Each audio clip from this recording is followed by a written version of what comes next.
आताच्या घडची सर्वात मोठी बातमी आपल्यापर्यंत येत आहे। भिसेखिंडीमध्ये वाघ आल्याची निव्वळ अफवा आहे। नमस्कार, मी राज वैशंपायन। रोहा तालुक्यातील भिसेखिंडीमध्ये वाघ आल्याची निव्वळ अफवा असल्याची माहिती आता समोर येत आहे। अनेक ग्रुपवरती व्हिडिओ व्हायरल होत आहे। या संदर्भामध्ये अधिक माहिती आपण आमचे प्रतिनिधी किरण लाड यांच्याकडून घेऊया। किरणजी, काय सांगाल नेमक्या प्रकरणाबद्दल? ही जेव्हा वाघ भिसेखिंडीमध्ये वाघ आल्याची घटना व्हायरल झाली त्यावेळी आम्ही पण अचंबित झालो। मी स्वतः इथले नागोठण्याचे फॉरेस्ट ऑफिसर दादासाहेब तुकडे यांना फोन केला, त्यांना विचारलं की कशी काय ही गोष्ट खरी आहे का, ही घटना खरी आहे।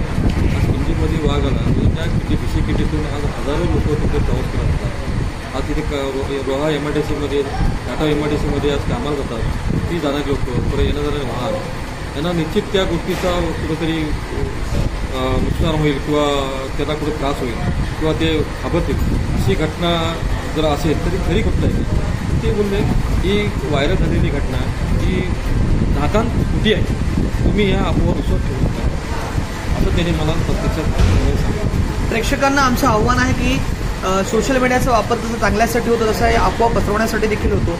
या अफवांवरती आपण विश्वास ठेवू नका। किरणजी, सोशल मीडिया आहे सध्या, चांगल्या गोष्टी पण व्हायरल होतात, आता या अफवा पण व्हायरल होतात, याबद्दल आपण काय सांगा? ॲक्च्युली तसं बघितलं तर ह्या मीडिया, प्रिंट मीडिया आणि इलेक्ट्रॉनिक मीडियामध्ये आज सोशल मीडियाचा सर्वात जास्त वापर होतो। खरोखर तसं बघितलं सोशल मीडिया एक प्रकारे खूप चांगलं पण आहे।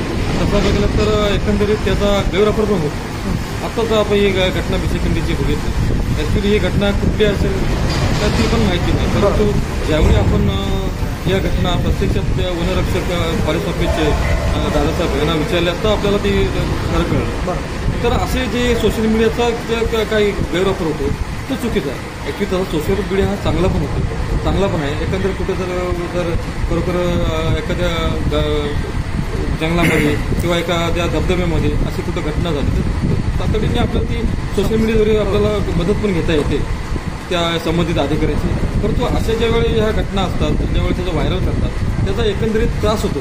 आता ही जर वाघ आली, हा भिसेखिंडी वाघ आलाय असं बोलल्यानंतर बरेच जण गावाशी तिथे त्यांनी घाबरतील आणि ते स्वतः तिथे कामानिमित्त जातात आणि तो ते मार्ग बदलतील किंवा त्या मार्गावर येणाऱ्या असंख्य वाहनांना पण त्याचा त्रास होण्याची शक्यता आहे। तर एकंदरीत ह्या ज्या सोशल मीडियावर व्हायरल होतात या गोष्टी त्याचा थोडं कुठेतरी आपण पण आम जनतेने पण थोडासा संयम बाळगायला पाहिजे असं मला वाटतं। धन्यवाद किरणजी, होते आमचे प्रतिनिधी किरणजी लाड। नागरिकांना एकच आव्हान आहे की कुठलाही अफवा आपल्याकडे आल्यानंतर आपण त्याची पूर्णतः खात्री करून घ्या, नंतरच त्या व्हिडिओ ज्या असतील त्या पुढच्या ग्रुपवरती फॉरवर्ड करा।